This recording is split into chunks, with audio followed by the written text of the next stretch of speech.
Governador, o seu adversário veio aqui na entrevista agora no começo da semana e falamos, obviamente, sobre taxa das blusinhas. E ele disse que o senhor estava entre os governadores que foram bater na porta dele para pedir que o Ministério da Fazenda ajudasse a viabilizar uma cobrança por meio dos Correios do ICMS, ou seja, uma taxa das blusinhas dos estados. Como que o senhor responde? Tem isso? Cobra a taxa das blusinhas? O senhor bateu, conversou com ele? Claro que não, nunca aconteceu isso. Eu acho que quem pode me defender é o presidente Lula, né? Porque há tempos atrás o presidente conta exatamente a história da taxa das blusinhas, como ele é abordado. Mas o senhor nunca falou com o Fernando Haddad sobre esse assunto? Nunca. Você nunca sobre a cobrança do ICMS pelos Correios? Você nunca vai me ver falando com ninguém para aumentar impostos, só mas, para diminuir. Mas o Estado cobra essa taxa, assim como outros que... Você sabe que o ICMS das blusinhas é anterior à taxa das blusinhas, que foi a elevação do imposto de importação que veio na Lei 14.902, que eles colocaram jabuti na Lei do Mover, né, e aí e o governo queria cobrar 60%, é que o Congresso depois baixou e começou a cobrar 20%. O Lula chega e diz assim, o Haddad me pediu, disse que era bom.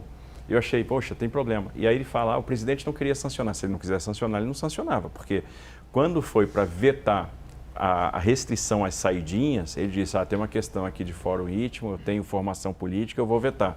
Ele podia ter vetado a taxa das blusinhas também, não vetou. E deixa para fazer isso, manda uma medida provisória no período eleitoral. Ou seja, isso não faz o menor sentido. Então, e outra, se tivesse elevado o imposto das blusinhas, o problema é que o Haddad elevou todos os impostos aí que a gente possa imaginar. Ele já tinha prejudicado a Marta Suplicy, que ficou conhecido como Martaxa, quando ele foi adjunto da Secretaria de Finanças. Não satisfeito, acho que ele ficou com inveja, né, que a Marta ganhou esse apelido de Martaxa, ele quis esse apelido para si, né, e aí virou o Taxade.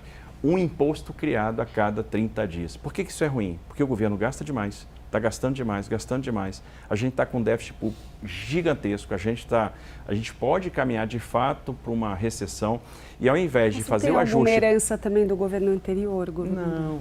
Veja, no governo anterior, a gente tem um pico de elevação dívida PIB, né, em 21, que chega a 88%, e isso cai depois para 72%. Era um governo responsável, onde as estatais davam lucro. O que a gente tem agora, uma elevação absurda de relação dívida-PIB sem pandemia. Sem uma situação extrema, a gente está vendo os gastos sendo levados. Veja, quando eles assumem, eles podiam resolver o problema daquelas promessas de campanha, e aí me refiro à extensão do Bolsa Família, com uma medida, com uma mudança constitucional que fosse da ordem de 60 a 70 bi. Eles aprovaram uma de mais de 200 bi. Então você aprova uma, paga duas em função do serviço da dívida, né? E agora a gente tem empresas endividadas, famílias endividadas e Estado endividado. Então a gente está matando a nossa capacidade de andar para frente. Por quê? Quando se fala, o Brasil está crescendo e está com baixo desemprego. Ok, está com baixa taxa de investimento e baixa produtividade. Quando a gente começar a ter dificuldade para rolar dívida, a gente vai ver o nosso câmbio subindo, a inflação subindo, e a gente vai ficar numa situação muito difícil com a taxa de juros já muito alta. Isso matando o setor produtivo, que começa a pensar o seguinte, poxa, qual é a minha capacidade de fazer investimento? O que vai acontecer com a economia? E aí, um imposto criado a cada 30 dias. A gente tinha uma carga tributária da ordem de 19% do PIB, a gente tem uma carga tributária hoje de 22% do PIB. A gente nunca teve isso na história.